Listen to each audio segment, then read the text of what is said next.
देखिए, सबसे पहले तो आप लोग हमारे चैनल पर अगर नए होंगे या चैनल पर पुराने भी हैं, तो सबसे पहले तो आप लोग कमेंट करें, यहाँ पे कमेंट करें कि सर मेरा एग्ज़ाम जो है हो गया है, ठीक है? कुछ यहाँ पे ट्रेड के लिए एग्ज़ाम हो गया, कुछ लोगों का अभी बाकी है, ठीक है? अप्लाइड फिज़िक्स सेकंड का, ठीक है? एग्ज़ाम तो उससे हो रहा है लेकिन मैं फिज़िक्स सेकंड की बात कर रहा हूँ यहाँ पे, ठीक है? तो अगर इस सब्जेक्ट का जिसका हो गया है, वो भी आपको यहाँ पे कमेंट करें कि आपको क्यों कुछ नहीं करना, आपको या तो ये साइन लिख दीजिए या तो यस लिख दीजिए। नहीं हुआ है तो क्रॉस लिखिए या तो आप नो लिखिए, इतना बस लिख दीजिए, ठीक है? जिनका नहीं हुआ है फिज़िक्स सेकंड का, ठीक है? जिससे कि क्या होगा मुझे एक आँकड़ा पता चलेगा, ठीक है? मैं टाइम ना मिलने की वजह से मैं केवल अप्लाइड मैथ सेकंड का ही पेपर क्लास ले पाया था, लेकिन सेकंड का नहीं ले पाया था, ठीक है? तो पिछली क्लास में मैं इसके बारे में काफ़ी ज़्यादा बताया था। तो सबसे पहले तो आप लोग चैनल पर नए होंगे, चाहे पुराने हैं तो आपका स्वागत है, ठीक है? और जो लोग नए हैं सब्सक्राइब कर लीजिएगा, लाइक करिए, अपने यार दोस्तों को शेयर करिए और यहाँ पे हम कुछ इम्पोर्टेंट यहाँ पे क्वेश्चन देख रहे हैं। मुझे पूरा उम्मीद है कि आपको क्वेश्चन समझ में आएगा, ठीक है? चलिए हम क्वेश्चन को देख लेते हैं। देखिए, इस तरह के क्वेश्चन आपके एग्ज़ाम में पूछे गए हैं यहाँ पे और इसके पहले हमने 2-3 क्लास यहाँ पे लिया भी है। तो क्वेश्चन आपको यहाँ पे कह रहा है कि एक वस्तु पर 1 कूलाम्ब का ऋण आवेश है, ठीक है? और उस पर समान अवस्था में कितने इलेक्ट्रॉन अधिक हैं, ठीक है? तो ये आपको यहाँ पे क्वेश्चन में पूछा जा रहा है। तो सिंपली इस क्वेश्चन को सॉल्व करेंगे और आपको ये पता होना चाहिए कि वैद्युत स्थैतिकी जो आपका होता है, ठीक है? उस चैप्टर से आपका यहाँ पे ये क्वेश्चन है, ठीक है? अभी देखिए थोड़ा-सा टाइम ना मिलने की वजह से, थोड़ा संसाधन की वजह से मैं दोनों क्वेश्चन को इंग्लिश और हिंदी में नहीं कर पा रहा हूँ, ठीक है? केवल हिंदी में ही लिख पा रहा हूँ, लेकिन आगे से मेरा बस ये है मोटिव कि कोई भी सब्जेक्ट पढ़ा रहा हूँ, चाहे आपका मैथ का हो या आपका फिज़िक्स का हो, ठीक है? तो क्वेश्चन्स आपको हिंदी और इंग्लिश दोनों में हो, ठीक है? ये मेरा मोटिव है और आप लोग सपोर्ट करेंगे तो थोड़ा-सा यहाँ पे कुछ लोगों को अपने साथ जोड़ के, ठीक है? और उनको जो है ये सब काम जो है करने को दे दूँगा तो मुझे थोड़ा-सा अच्छे से पढ़ने में, रीडिंग करने में टाइम मिलेगा क्योंकि ये सारा चीज़ मैं खुद से ही लिखता हूँ, टाइपिंग करता हूँ, तो थोड़ा-सा टाइम में ये कहीं काफ़ी दिक्कत होती है, ठीक है? तो आप लोगों से निवेदन है कि सबसे पहले तो चैनल पर को थोड़ा-सा आप ग्रो कराने में मदद करें ताकि हमें कुछ यहाँ से बेनिफिट हो, तो हम कुछ लोगों को यहाँ पे रख के और जो है उस हिसाब से और भी बेहतर तरीके से आपके समक्ष रख पाएँ, ठीक है? तो यही सब कहना था। अब चलिए हम क्वेश्चन को देख लेते हैं, क्वेश्चन हमारा क्या यहाँ पे कह रहा है कि एक वस्तु पर 1 कूलाम्ब आपका यहाँ पे ऋणावेश है, ठीक है? उस पर समान अवस्था में कितने इलेक्ट्रॉन हैं, ये आपको यहाँ पे बतानी है, ठीक है? तो अब सबसे पहली बात तो आपको यहाँ पे क्या करना है कि आपको ये जानना है कि 1 इलेक्ट्रॉन पर कितना कूलाम्ब ऋणावेश है। यहाँ पे लिख लीजिए 1 कूलाम्ब पर कितना ऋणावेश है, ठीक है? तो ये आपका ऋणावेश जो आपका है, ये है 1.6 इंटू 10 की पावर माइनस का 90, ठीक है? 1 कूलाम्ब पर ऋणावेश इतना होता है, ठीक है? 1 कूलाम्ब पर जो देखिए मैं थोड़ा-सा इसको अच्छे तरीके से लिख देता हूँ, थोड़ा-सा इधर-उधर हो रहा है। यहाँ पे देखिए, 1 इलेक्ट्रॉन एक 1 इलेक्ट्रॉन, ठीक है, पर 1.6 इंटू 10 की पावर माइनस 19, ठीक है, कूलाम्ब कूलाम्ब ऋणावेशित, ठीक है,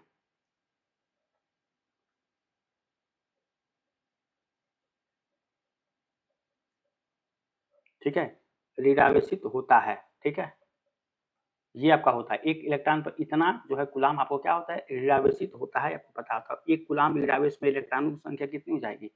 यहाँ पे लिखेंगे अतः 1 कूलाम्ब 1 कूलाम्ब, ठीक है, 1 कूलाम्ब ऋण आवेश में, ठीक है, ऋण आवेश, ठीक है, ऋणावेश देखिए यहाँ पे आवेश नहीं होगा, ऋणावेश, ठीक है, 1 कूलाम्ब ऋणावेश में इलेक्ट्रॉनों की संख्या आपको बतानी है, तो ये कितना हो जाएगा n is equal to Q by E, ठीक है, ये आपका हो जाएगा n is equal to Q by E, ठीक है। अब n बराबर यहाँ पे जो चार्ज है, ठीक है, इस चार्ज का वैल्यू मतलब एक कितना है, 1 कूलाम्ब, ठीक है, यहाँ पे एक कूलाम्ब है और इलेक्ट्रॉन कितना है 1.6 इंटू 10 की पावर माइनस का 90, ठीक है, ये है। अब इसको जो आप भाग देंगे तो यहाँ पे n की वैल्यू कितनी आ जाएगी, ये आ जाएगा 6.25 इंटू 10 की पावर 18, ठीक है, 10 की पावर 18 ये आपका निकल के आ जाएगा, ठीक है, तो ये आपका आंसर निकल के आ जाएगा। तो इस तरह के क्वेश्चन को आपको हल्के में नहीं लेना है, ठीक है, बहुत ज़्यादा लोग जो नहीं करते हैं और आपको क्या करना है, एक प्रॉपर लिखना है कि एक इलेक्ट्रॉन पर इतना कूलाम्ब आवेशित होता है, ये आपको पता होना चाहिए। 1 कूलाम्ब आवेश में इलेक्ट्रॉनों की संख्या कितनी इलेक्ट्रॉनों की संख्या अगर निकालना है नंबर्स, तो n is to Q by E होता है, ठीक है। एक तरह से ये आपका फार्मूला होता है। अब यहाँ से n निकलेंगे और q आपका कितना है, 1 कूलाम यहाँ पे, और इलेक्ट्रॉन कितनी होती है 1.6 इसका, तो इसका जब आप भाग देंगे, ठीक है, इसका भाग देंगे तो 6.25 यहाँ पाएगा, और यहाँ पे 10 की पावर 18 क्योंकि यहाँ पर जाएगा, और 1 दशमलव आप इधर करेंगे तो ये आपका हो जाएगा प्लस का 18, ये जाएगा ऊपर, आपको बताए थे अगर इस तरह से 10 की पावर -90 है उसको ऊपर ले जाएंगे तो ये हो जाएगा 10 की पावर प्लस 19, ठीक है। तो इस हिसाब से आपको यहाँ पे करना है, ठीक है। उम्मीद करेंगे ये समझ में आया क्वेश्चन। अब अगला क्वेश्चन देखते हैं यहाँ पे। अगला क्वेश्चन है, एक कण पर इतना आवेश है, ठीक है, एक कण पर कितना आवेश है, एक कण पर आपको इतना आवेश है, स्थानांतरित हुए इलेक्ट्रॉनों की संख्या ज्ञात कीजिए, ठीक है, ठीक है। तो ये आपको बताना है एक कण पर इतना माइक्रो कूलाम यहाँ पे क्या है, आवेश है, तो स्थानांतरित इलेक्ट्रॉनों की संख्या बताइए।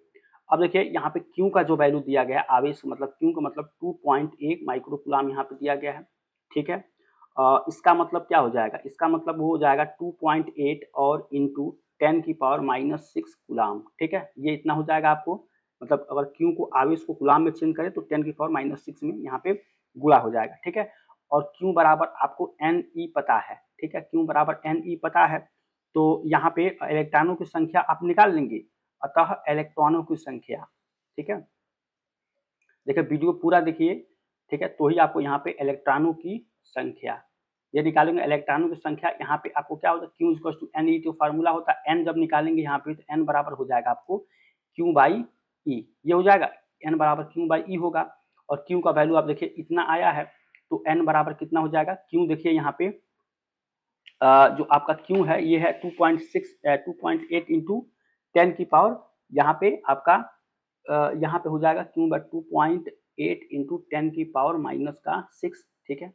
और ई आपका जो इलेक्ट्रॉन होता है एक कूलाम पर, ये होता है 1.6 इंटू 10 की पावर -19, ठीक है, ये उतना होता है। अब इसको जो भाग देंगे आप, देखिए भाग दे दीजिएगा, ऊपर जाएगा तो ये प्लस का 6, प्लस का 19 और ये माइनस का 6, ठीक है, इसको घट जाएगा, तब यहाँ पर एन आ जाएगा 1.75, ठीक है, 1.75 इंटू 10 की पावर 13, ठीक है।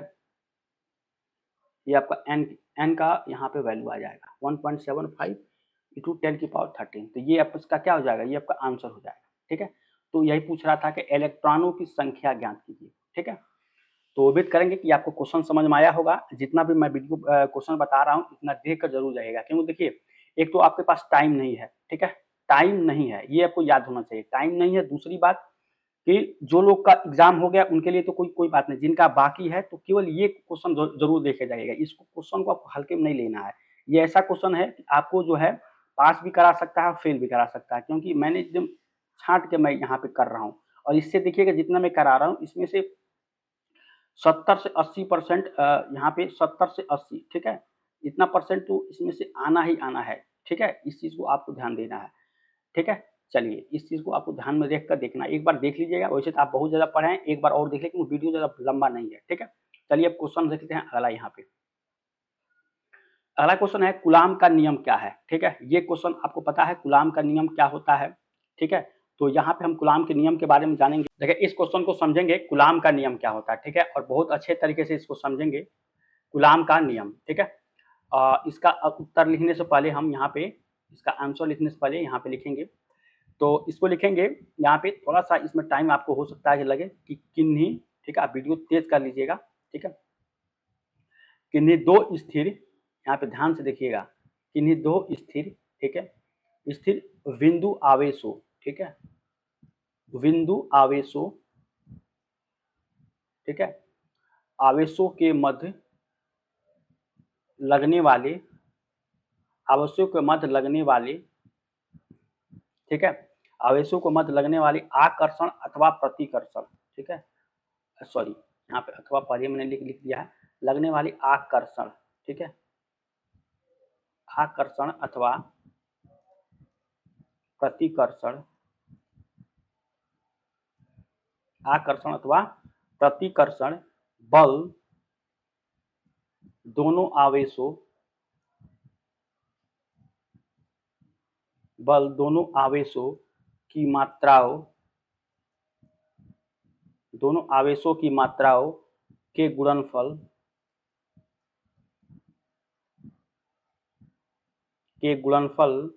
के अनुक्रमानुपाती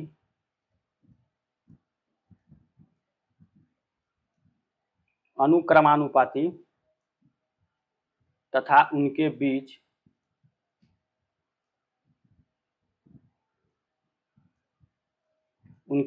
की दूरी के वर्ग के व्युत्क्रमानुपाती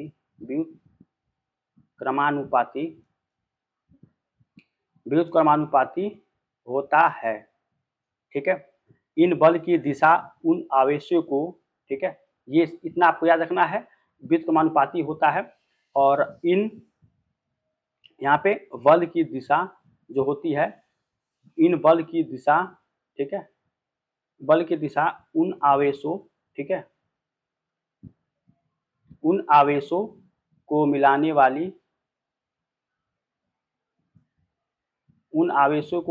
वाली रेखा के अनुदिश होती है। ठीक है, अनुदिश होती है। ठीक है, तो इसको आपको याद रखना है कूलाम नियम में। और जो भी आपका यहाँ पे दिया रहता है, जैसे मान लीजिए आपको एक चार्ज आपको यहाँ पे दिया है Q1, ठीक है, ये आपका Q1 चार्ज है और एक आपका यहाँ पे चार्ज है Q2, ठीक है, इन दोनों को यहाँ पे जोड़ दिया गया है। ठीक है, और ये आपका यहाँ पे R, ठीक है, Q1 Q2, तो R डिस्टेंस पे आपके दो चार्ज हैं और जिसे कह रहा है कि आपको अब लगने वाले बल के आवेशों को मात्राओं गुणनफल के अनुपात तथा उनके बीच की दूरी क्या होती है, व्युत्क्रमानुपाती होती है। ठीक है, तो इसको आपको याद यहाँ पे ध्यान देना है, यानी कि ये क्या होता है, F समानुपाती Q1 Q2, ठीक है, F समानुपाती Q1 Q2 और F व्युत्क्रमानुपाती 1/r², ठीक है, ये होता है। उसके बाद से अगर आप इसको देखें तो यहाँ पे हो जाएगा F समानुपाती Q1 Q2/r², ठीक है, F is equal to K Q1 Q2/r², ठीक है, ये आपका हो जाएगा। ठीक है, अब यहाँ पे जो K का वैल्यू होता है, यहाँ पे F इज इक्वल टू 1/4πε0, ठीक है, यहाँ पे Q1 Q2/r², ठीक है, ε0 K Q1 Q2/r², ठीक है, तो ये आपका यहाँ पे निकल के आ जाएगा। ठीक है, और अब ε0 जिसका वैल्यू कितना होता है, यहाँ पे देखिए 1/4πε0 का वैल्यू जो यहाँ पे होता है, इसका वैल्यू कितना होता है, तो ये होता है आपको 9.0 इंटू 10 की पावर यहाँ पे 9 न्यूटन मीटर स्क्वायर, ठीक है, न्यूटन मीटर स्क्वायर प्लस अपान कूलाम स्क्वायर, ये आपका होता है 1/4πε0 का वैल्यू। ठीक है, तो अब यहाँ पे जो है आप चाहें तो इसको इजीली कर सकते हैं, 1/4π अगर आप करेंगे तो आप ε0 का केवल अगर वैल्यू निकालें यहाँ पे, ठीक है, क्योंकि ये भी पूछता है ε0 का वैल्यू क्या होता है, जो कि यहाँ पे आपको जो है ये वाला आप ε0 इसको बोलते हैं, इसका वैल्यू अगर डायरेक्ट देखें तो 8.85 इंटू 10 की पावर माइनस का 12 न्यूटन, यहाँ पे सॉरी कूलाम स्क्वायर, यहाँ पे होता है coulomb square newton metre square. ठीक है, तो ये आपका यहाँ पे होता है 8.85 इंटू 10 की पावर माइनस 11। ठीक है, तो इसको आपको याद रखना है सिंपली। ठीक है, कोई ज़्यादा इसमें कुछ है नहीं, लेकिन आपको जो इसमें जो कूलाम का नियम जो पूछा जाता है कि दो स्थिर बिंदुओं को आवेशों के मध्य लगने वाले, देखिए ये आपका स्थिर बिंदु है, आवेश से Q1 Q2 और लगने वाली आकर्षण अथवा क्या प्रतिकर्षण, ठीक है, लगने वाली आकर्षण या प्रतिकर्षण बल को आवेशों के मात्राओं गुणनफल के अनुक्रमानुपाती, यानी कि ये देखिए अनुक्रमानुपाती इसके होगा और 1/f व्युत्क्रमानुपाती 1/r², इसके क्या होगा व्युत्क्रमानुपाती, तो F समानुपाती Q1 Q2/r², ठीक है, F is equal to K Q1 Q2/r², यानी कि F 1/4πε0 Q1 Q2/r², यानी कि यहाँ पे 1/4πε0 का वैल्यू 9 इंटू 10 की पावर 9 न्यूटन मीटर स्क्वायर पर कूलाम स्क्वायर, ये हो जाएगा। ठीक है, ठीक है, अब आप ε0 का वैल्यू अभी आपको बताएं 8.85 इंटू 10 की पावर माइनस 12 कूलाम स्क्वायर पर न्यूटन मीटर स्क्वायर, ये होता है आपको कूलाम के नियम में। ठीक है, चलिए अब यहाँ तक समझ में आ गया। अब इस पे हम कुछ क्वेश्चन देख लेते हैं, क्वेश्चन आपको किस तरह से क्वेश्चन पूछा गया है। तो क्वेश्चन अगर आप देखें यहाँ पे ध्यान से, तो ये क्वेश्चन है, ठीक है। यहाँ पे क्वेश्चन आपको ये जो बोला गया है, ये क्वेश्चन आपको पूछा यहाँ पे बोला गया है, ठीक है। और क्वेश्चन में क्या कहा गया है, इसको जो है यहाँ पे हम सॉल्व करने की कोशिश करेंगे, ठीक है। कह रहा है कि 60 कूलाम माइक्रो कूलाम और -12 माइक्रो कूलाम के दो बिंदु आवेशों एक दूसरे से 30 मीटर की दूरी पर रखे, दोनों आवेशों के मध्य लगने वाली बल की गणना कीजिए, ठीक है। तो यहाँ पे बल की गणना आपको करना है, ठीक है। तो पहला Q1 बराबर है आपको 60 माइक्रो कूलाम, ठीक है। और Q2 बराबर जो है आपको दिया है -12 माइक्रो कूलाम, ठीक है। ये हो जाएगा। तो आप इस हिसाब से देखिए, यहाँ पे जो आपको 60 माइक्रो कूलाम है, इसको चेंज करके क्या लिख सकते हैं, 60 कूलाम में करेंगे तो 16 × 10 की पावर -6 कूलाम, ठीक है। ये आपका Q1 हो जाएगा और ये हो जाएगा आपको Q2 माइनस का 12, ठीक है, इंटू 10 की पावर -6 कूलाम, ठीक है।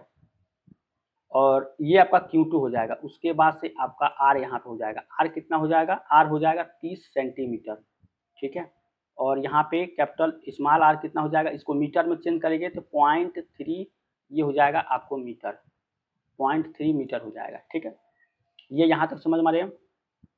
उसके बाद से अगर आप यहाँ पे फिर से सॉल्व करने की कोशिश करें तो ये इतना हो गया। अगर दोनों आवेशों के मध्य में लगने वाली जो बल होता है तो कूलाम नियम से हम करेंगे, तो यहाँ पे लगने वाले बल की गणना करना है, ठीक है। तो अभी हम यहाँ पे क्या किए थे, अभी सॉल्व कर रहे थे, ठीक है। तो F इज इक्वल टू क्या था, K Q1 Q2 by R square, ठीक है। इस फॉर्मूले को हम लगाएंगे कूलाम के नियम से।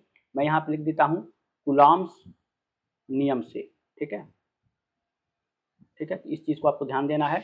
अब F इज इक्वल टू के का जो वैल्यू है यहाँ पे, ये कितना होता है 1/4πε0, और इसका वैल्यू कितना होता है यहाँ पे, के का वैल्यू जो होता है, के का इसका वैल्यू कितना होता है, ये होता है आपको 9.0 × 10 की पावर 9 होता है, ठीक है। ये होता है आपको के, ठीक है।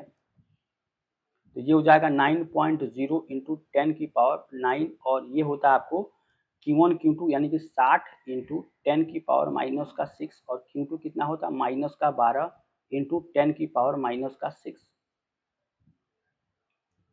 ठीक है। और आर स्क्वायर, तो आर स्क्वायर का वैल्यू कितना होता है 0.3 का स्क्वायर, ठीक है। यहाँ पे हो जाएगा। अब यहाँ तक समझ रहे हैं। अब देखिए इसके बाद से आप जो देखें यहाँ पे, ठीक है, ठीक है। अब इसके बाद से एफ यहाँ पे अगर आप निकालेंगे, एफ कितना हो जाएगा, एफ कितना हो जाएगा, यहाँ पे हो जाएगा 0.009। अब इसको सॉल्व करेंगे, डायरेक्ट मैं यहाँ पे लिख देता हूँ, सॉल्व करेंगे तो -72 न्यूटन। देखिए मैंने सॉल्व किया था, अब काफी ज्यादा इसमें कैलकुलेशन है और टाइम ना लगे, इसलिए मैं यहाँ पे लिखता हूँ। लगने वाली बल की गणना करें तो फोर्स आपको यहाँ पे निकल जाएगा, ये जो बल है -72 न्यूटन, ठीक है। तो यहाँ पे ये वाला आपका निकल के यहाँ पे आएगा, ठीक है। तो उम्मीद करेंगे ये क्वेश्चन आपको समझ में आया होगा, ठीक है। ये कूलाम नियम पे इस तरह के फॉर्मूले को F इज इक्वल टू क्या होता है, K Q1 Q2 by R square. अभी हम इसका फार्मूला बताएं किस तरह से कूलाम आवेश होता है, ठीक है। दो चार्ज होता है, उनके बीच की दूरी R होता है, तो दोनों चार्जों के बीच लगी जो बल होता है, आकर्षण बल, ठीक है, उसको क्या बोलते हैं यहाँ पे कूलाम का नियम, ठीक है। चलिए तो यहाँ पे समझ में गया, इसको सॉल्व कर लीजिएगा, एक कैलकुलेशन है, बाकी आपको यहाँ पे हम बता दिए। चलिए अब देखते हैं अगला क्वेश्चन। अगला देखते हैं, देखिए गॉस का प्रमेय क्वेश्चन है, ये हमारा कॉन्सेप्ट है और ये पूछता है, बहुत बार इंपॉर्टेंट क्वेश्चन है, ठीक है। ये जो आपका है ये बहुत इंपॉर्टेंट यहाँ पे कह लीजिए क्वेश्चन है, गॉस का प्रमेय क्या होता है, ठीक है। तो जो गॉस का प्रमेय होता है ये आप लोग बहुत बार पढ़े भी होंगे, शायद हो सकता है आप लोग ध्यान न देते हों, ठीक है। लेकिन आपको क्या करना है, गॉस का प्रमेय। तो गॉस का प्रमेय क्या करता है, मैं गॉस प्रमेय के अनुसार निर्वात अथवा वायु में उपस्थित, मैं यहाँ पे लिख देता हूँ, इसका आंसर लिख रहा हूँ, ठीक है। आंसर लिख रहा हूँ यहाँ पे कि गॉस प्रमेय, देखिए थोड़ा सा टाइम लग रहा है लेकिन आप स्पीड तेज कर लीजिएगा, ठीक है। प्रमेय, गॉस प्रमेय, ठीक है।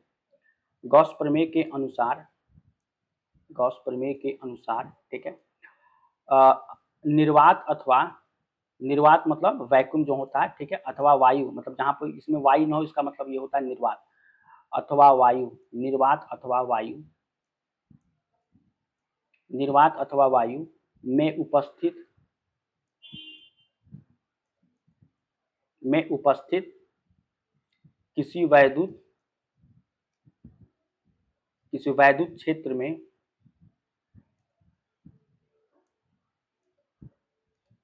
किसी वैद्युत क्षेत्र में रखे रखे किसी बंद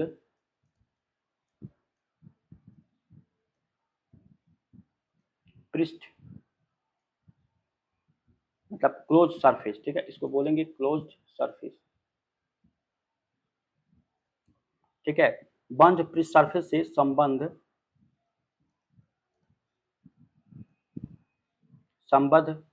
वैद्युत फ्लक्स का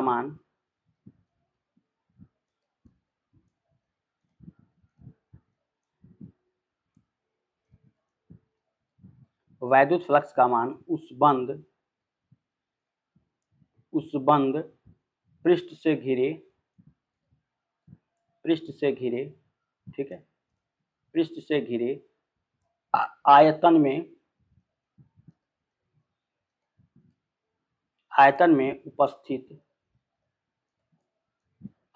उपस्थित नेट आवेश एप्सिलॉन क्यू, ठीक है, नेट आवेश एप्सिलॉन क्यू का 1/एप्सिलॉन गुना होता है,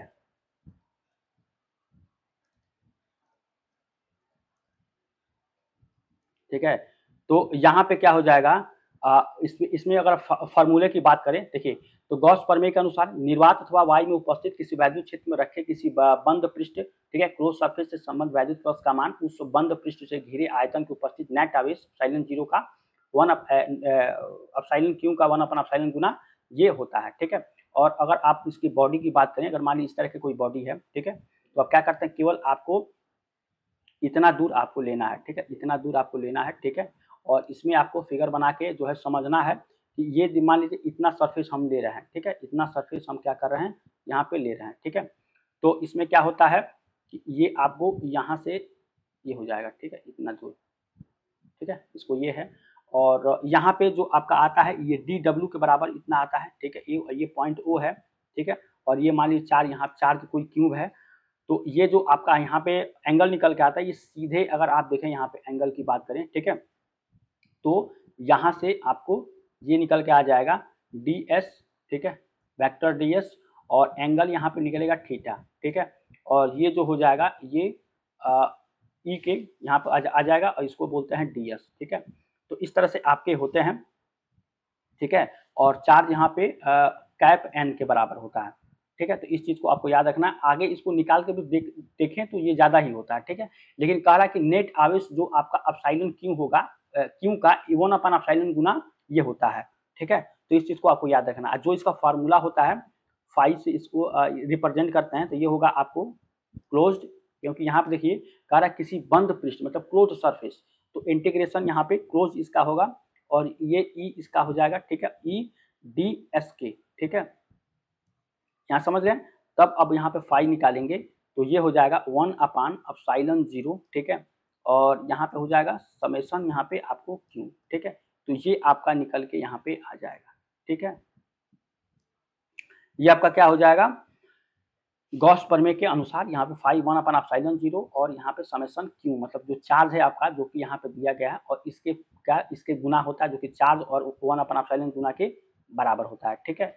इतना मतलब गुना होता है जो आपको यहाँ बोला जा रहा है। और ये आपका यहाँ पे कहीं ना कहीं इसका जो अगर आप देखें तो ये बॉडी है और बॉडी में क्यू चार्ज है, क्यू चार्ज पे अगर आप इतना पृष्ठीय क्षेत्रफल लेते हैं तो इसको अलग से भी आप कर सकते हैं, मतलब पृष्ठीय क्षेत्रफल लेंगे तो इसमें भी अगर डिस्टेंस r डिस्टेंस पर लेंगे, ठीक है, DW होगा तो DS cos थीटा निकलेगा, ठीक है, DS निकलेगा, OP R के बराबर होता है। तो कई सारे इसमें वो आते हैं, लेकिन जब इसको हम क्वेश्चन के फॉर्म में देखेंगे तो वहाँ पे ज़्यादातर हमको समझ में आएगी ये वाला जो हम यहाँ पे जो लेते हैं, लिखें। लेकिन गॉस का प्रमेय लिखना है तो आप क्या करके इसको लिखे या ना लिखे, लेकिन आप क्या करिएगा, इतना गॉस प्रमेय के अनुसार ये सब सारा आपका जो लिखना है और ये आपको फॉर्मूला लिख दीजिएगा, ठीक है। तो एग्जामिनर आपको अच्छा खासा नंबर यहाँ पे दे देगा, ठीक है। मैं बहुत ज़्यादा डिटेल में नहीं जा रहा हूँ अंदर तक, क्योंकि हो सकता है आपको ये नहीं समझ में आई, अगर आप पहले से नहीं समझते हैं तो आप यहाँ पे बस केवल आप इतना और इतना लिख लीजिएगा, ठीक है। इसको अब और से लिखे तो काफ़ी ज़्यादा वीडियो को यहाँ पे लंबा होगा, मैं लंबा नहीं करना चाहता ताकि आपके एग्जाम के लिए टाइम नहीं है, ठीक है। तो चलिए यहाँ पे गॉस प्रमेय यहाँ तक इतना तो समझ में आया, ठीक है, कि क्या यहाँ पे किस तरह से होता है और हमारी फार्मूले में किस तरह से ये यूज होता है, ठीक है। चलिए अब देखते हैं दूसरा, यहाँ पे दूसरा हमारा हो जाएगा निकाय की वैद्युत स्थितिज ऊर्जा, ठीक है। जो निकाय की वैद्युत स्थितिज ऊर्जा होती है ये आपका क्या होता है, ठीक है। अब इसका हम आंसर लिखेंगे यहाँ पे, निकाय की वैद्युत स्थितिज ऊर्जा, और इस पर क्वेश्चन बहुत अच्छा खासा यहाँ पे देखने को मिलते हैं। हम अभी इसका देखेंगे, ठीक है। तो जो निकाय की वैद्युत स्थितिज ऊर्जा होता है, ये होता है कि आवेशों को किसी निकाय की वैद्युत स्थितिज ऊर्जा उस कार्य के बराबर होती है जो उन आवेशों को अनंत से परस्पर समीप लाकर निकाय की रचना करने में किया जाता है, ठीक है। तो अब यहाँ पे आपको देख लेते हैं कि जैसे मान लीजिए आवेशों के, यहाँ पे मैं लिख देता हूँ कि आवेशों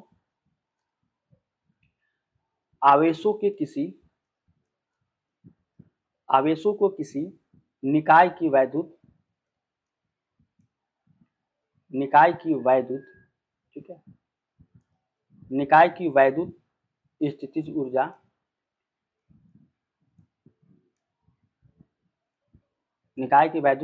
ऊर्जा उस कार्य के बराबर होती है,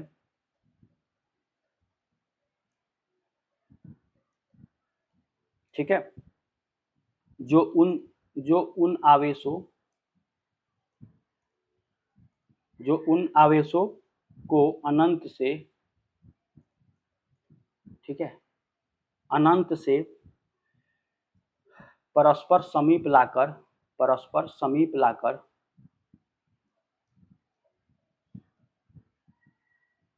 निकाय की रचना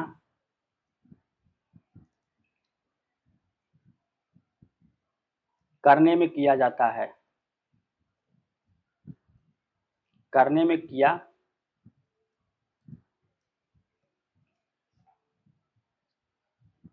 ठीक है।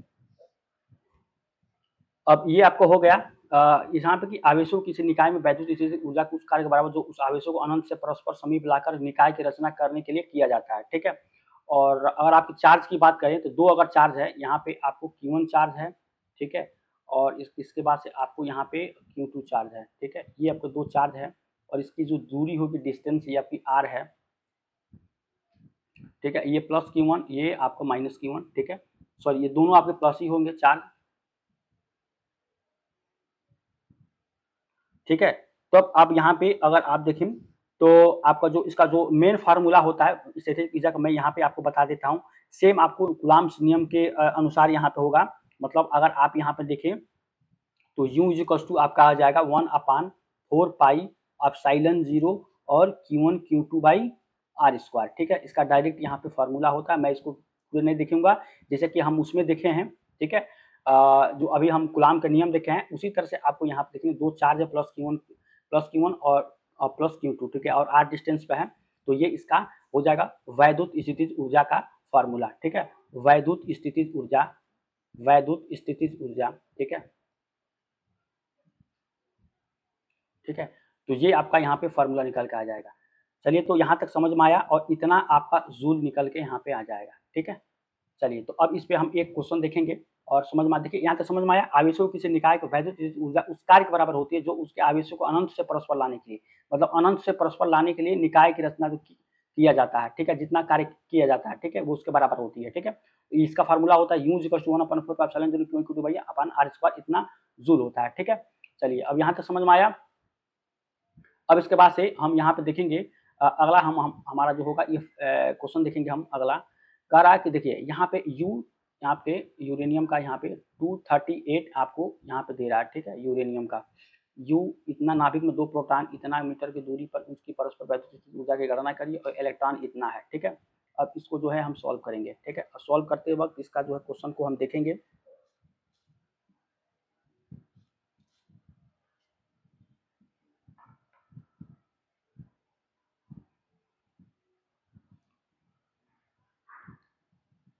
देखिए, अब यहाँ पे आपको E दिया गया है, ठीक है, और Q1 Q2, तो इसका जो है वैद्युत स्थितिज ऊर्जा निकालेंगे तो U इक्वल टू हो जाएगा 1/4 पाई एप्सिलॉन 0, ठीक है, Q1 Q2 by R square, ठीक है। ये आपका निकल के यहाँ पे आ जाएगा, ठीक है। इसके बाद से आपको Q1 इक्वल टू Q2, ये दोनों बराबर होता है, Q1 इक्वल टू Q2, ठीक है, 1.6 इंटू 10 की पावर माइनस का 90, ठीक है। ये आपको यहाँ पे निकल के आ जाएगा, समझ रहे हैं। इतना आपका कूलम्ब ये होता है। समझ रहे हैं।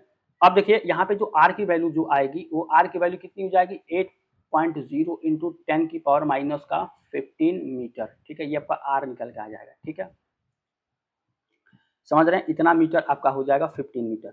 और 1/4 पाई अपसाइलन जीरो का जो वैल्यू यहाँ पे आ जाएगा ये जाएगा 9.0 इंटू 10 की पावर 9 न्यूटन मीटर स्क्वायर, ठीक है, पर कूलाम स्क्वायर, ठीक है, ये आपका यहाँ पे आ जाएगा, ठीक है। चलिए तो वैद्युत स्थितिज ऊर्जा आपको बतानी है यहाँ पे, वैद्युत स्थितिज ऊर्जा, ठीक है। तो इसका जो फार्मूला होता है ये होता है यूज इक्वस टू, इसका देखिए आपको सब यहाँ पे दे दिया गया है, चार्ज आपको Q1 Q2 इतना दिया गया, अब डायरेक्ट आपको क्या करना वैल्यू पुट कर देना, यानी कि यूज इक्वस टू 1/4 का वैल्यू कितना हो जाएगा 9.0 इंटू 10 की पावर 9, ठीक है, और इंटू ये हो जाएगा आपको Q1 Q2 मतलब इसका अगर आप करें तो 1.6 इंटू 10 की पावर माइनस 19 का स्क्वायर हो जाएगा, क्योंकि 2 बार है, ठीक है, और यहाँ पे हो जाएगा आपको आर स्क्वायर, और आर स्क्वायर का वैल्यू कितना है 8.0 इंटू 10 की पावर माइनस का 15 का स्क्वायर, ठीक है, और आप इसका क्या करिएगा कैलकुलेशन कर लीजिएगा, ठीक है, और मैं इसका डायरेक्ट इसका आंसर लिख देता हूँ, तो 2.88 इंटू 10 की पावर माइनस का 14 जूल यहाँ पे इसका आंसर निकल के आ जाएगा, ठीक है। आपको बस केवल फार्मूला रखना था, क्वेश्चन किस तरह से सॉल्व होगा इसको देखना था, ठीक है। तो नाभिक में 2 प्रोटॉन इतना है मीटर की दूरी पे, उनकी पारस्परिक वैद्युत स्थितिज ऊर्जा की गणना करना है, ठीक है। तो यहाँ पे U इक्वल टू 1/4 के Q1 Q2 by are square, ठीक है, इस पे लगाएंगे, और Q1 का और Q2 का जो चार्ज होगा उसका सेम यहाँ पे बराबर होगा, ठीक है। और आर की वैल्यू देखिए तो आपको इतना कर दिया गया है, और 1/4 का वैल्यू कितना होता है 9.0 इंटू 10 की power 9 newton metre square coulomb square होता है, ठीक है। जब इसको वैल्यू रखेंगे तो आपको इतना निकल के आ जाएगा, ये आपका क्या हो जाएगा आंसर, ठीक है। तो ये था हमारा आज का क्लास, उम्मीद करते हैं आपको आज का क्लास अच्छा लगा है। चैनल पर नए चैनल को सब्सक्राइब करिए, देखिए वीडियो बनाने में काफ़ी मेहनत लगता है, और मैं जॉब भी करता हूँ तो मेरे पास टाइम नहीं मिलता, लेकिन टाइम निकाल के मैं बना रहा हूँ। तो आप लोगों से निवेदन है कि आप जल्दी इसको ढेर सारा प्यार दीजिए हमारे चैनल को, ताकि हम लोग भी इसमें मन लगा के और भी काम करें। जब बेहतर होता है तो और भी मन लगता है, ठीक है, बेहतर नहीं होता तो मन नहीं लगता है, ठीक है। चाहे हमारे पास कितना भी बेहतर अगर कंटेंट हो, अगर हम उस कंटेंट को अगर को हमारा जिस भी प्लेटफॉर्म पे इसको हम रख रहे हैं और वहाँ से ढेर सारा प्यार नहीं मिल रहा है, मतलब लोगों की तरफ से बेहतर रिस्पॉन्स नहीं मिलेगा, तो हम कितना भी बेहतर कंटेंट हो लेकिन उसको हम जो है रखने में थोड़ा-सा हिचक ज़रूर खाएँगे, ठीक है? क्योंकि ये प्रकृति का रूल है, तो इस चीज़ को समझते हुए आप थोड़ा-सा ज़्यादा यहाँ पे जो है मैं कहूँगा थोड़ा-सा ढेर सारा प्यार दीजिए, और चैनल को सब्सक्राइब करिए, लाइक करिए, अपने यार दोस्तों को भी शेयर कराइए, ठीक है? तो ये सब आपसे कहना था, तो मिलते हैं नेक्स्ट टाइम, तब तक थैंक यू सो मच।